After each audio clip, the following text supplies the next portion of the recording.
Ho an'ny commune Antananarivo izay ao anatin'izay ny boriboritany fahatelo dia nanambara fa tsy miendrika iaina ao anatin'ny loto sy ny korotana ny ponina Antananarivo renivohitra.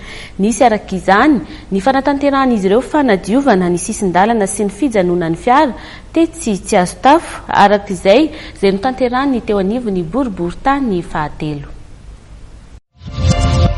Tanàna madio sy milamina io no vinan'ny tanàna Antananarivo renivohitra. Antony lehibe nanaovana izao hetsika fanadiovana izao. Rehefa avy nanao ny fanadiovana teny amin'ny faritra Andravoahangy sy Besarety sy ny manodidina iny ny tompon'andraikitry ny tanàna dia anjarany ho tsy azo tafindray izao. Nodiovina ny sisin-dalana izay fijanonan'ny fiara sy fivarotan'ireo mpivarotra amoron-dalana teo aloha raha efa nafindra toerana kosa izy ireo amin'izao fotoana izao.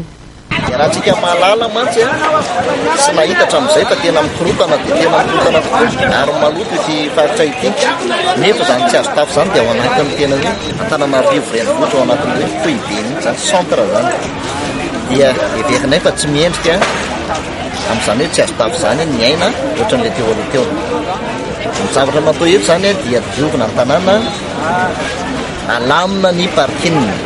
Ny akantsika mahita fa dia korotana izany parking izany deux côté samy misy mijanona vao misy sprinter anankiroa mijanona fotsiny dia efa tsy misy andehanan'ny fiara ka manomboka izao zany dia napetraka ny fandaminana toy izao hoe amin'ny ilany akavanako ity raha ho any Antananarivo sika amin'ny ihany ny parking fa ny any akaiky ny magazin dia tsy mahazo misy fiara mamoaka mijanona intsony mba ahafahana mahazo circulation malalaka tsara.